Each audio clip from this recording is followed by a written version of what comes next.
today we're going to do the VMAX clutch. So in terms of things you need, sandpaper optional for steels, 12 mil, 10 mil socket, a 5 mil Allen key, extensions if you want them, ratcheting wrench, tension wrenches.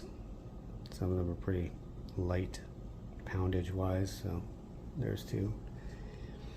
Pick something to measure your discs if you want to. Gasket sealant, which probably should not be the kind that turns into a gasket, rather just something that has tack. Thread locker. We use a drop cloth, needle nose pliers, and the gasket. Also a cutout for the gasket because there's different length screws. And lastly, the clutch, which has hopefully been soaking overnight. Alrighty, first things first, these guys, 12 mil.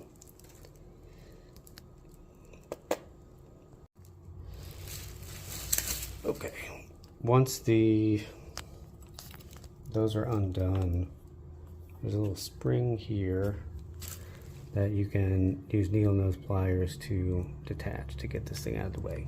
So that's what I'm going to do next. Now that that guy's out of the way, you can see the bottom of that spring. Then we want to start removing, the bolts there and putting them in the slots that you draw and poke holes in. And these are 5 mil. Try not to warp the case, star pattern kind of thing. And also,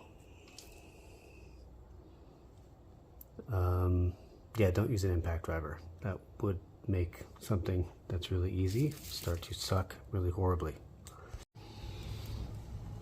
Okay, so that didn't come apart the greatest. So the first thing we're going to do is clean up. You can remove these dowels if you'd like, but clean up these gaskets. Get the gasket surface off. See, it's broken. So probably, ideally do that with something soft. Plastic would be optimal. Nothing to damage the aluminum would be good. So I'll be back after I'm done with that.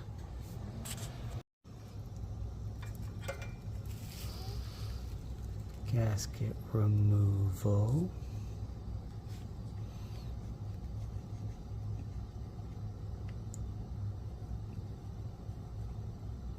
Just kind of an idea of how that's going.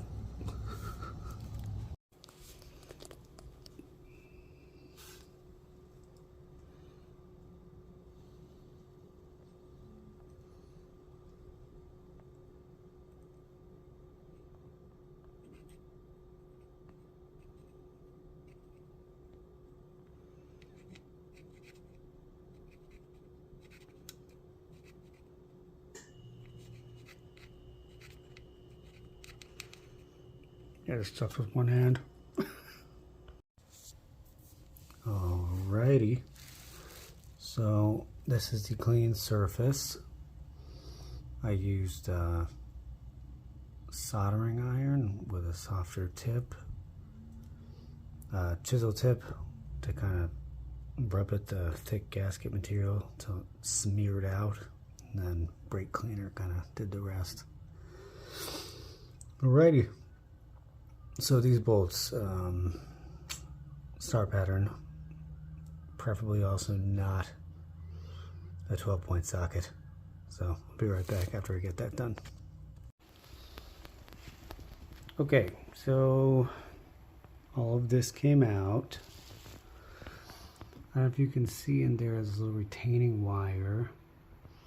If you're doing stock,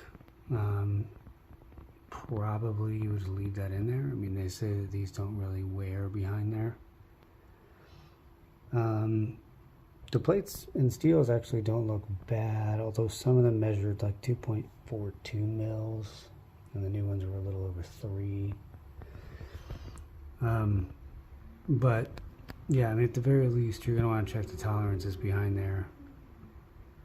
So you have to remove it, which I'll be doing with needle nose pliers, finding wherever it links in, and reason enough for me to change the half to the full, so not have to figure out how to get that thing back in there again. So I'm going to get that wire out.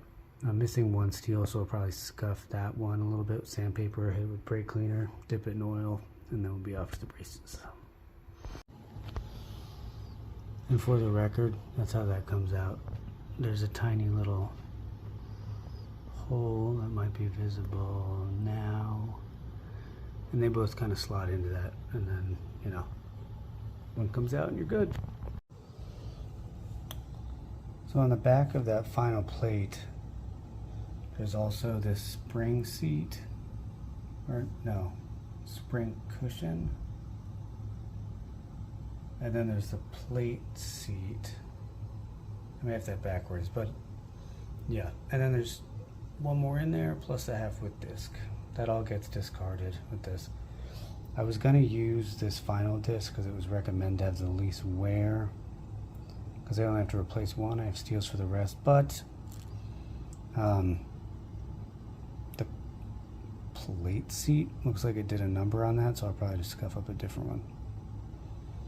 Okay, so I'm going to pop out that half with disky with said pick, and then we'll, you know, continue. Okay, time for reassembly. I'm soaking the clutch plate I just hit with sandpaper and washed. Yeah, fiber steel, till done. See you in a little bit. Oh, also, there are notches here that line up with the triple crown notch on the plates. So do that. I don't think fibers have a direction, but an orientation they do have in this case. All right, cool. Also of note, while I do this, I'm going to hit the bolt with brake cleaner, the retainer bolts, so that I can use blue Loctite on them when I put the washer back in. Sweet. Alrighty, so getting ready to blue Loctite and install the retainer. Also, there's this guy that goes in there. Has a seat, so use that just like that. All right, cool. See you guys when that part's done. Alrighty, everything there is torqued to 5.8 foot-pounds. I'm going to take a shop rag, clean off kind of the outer surface. Also, maybe make sure there's no oil near the edge. Clean these dudes, replace the dowels, which, you know, go like in there. Probably helpful for gasket placement. And then, yeah, put a very thin layer of gasket sealant on the gasket and button it up, probably with a little bit of Loctite. Okay, so everything's buttoned up, spring reattached and everything. Not too bad, maybe possibly some leakage, we'll see. I topped it off with some oil so that it had some on that side.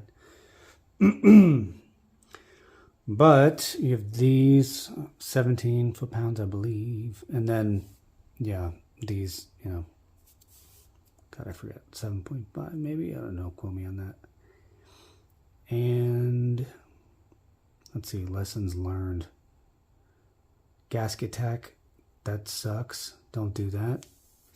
If it does leak, I'll probably reapply it in a really thin layer with like a syringe or something. Because if you put it on your finger and try to like smear it on the gasket, it becomes tacky immediately, and that's a very not useful and awkward thing that may have cost the ability of this to seal.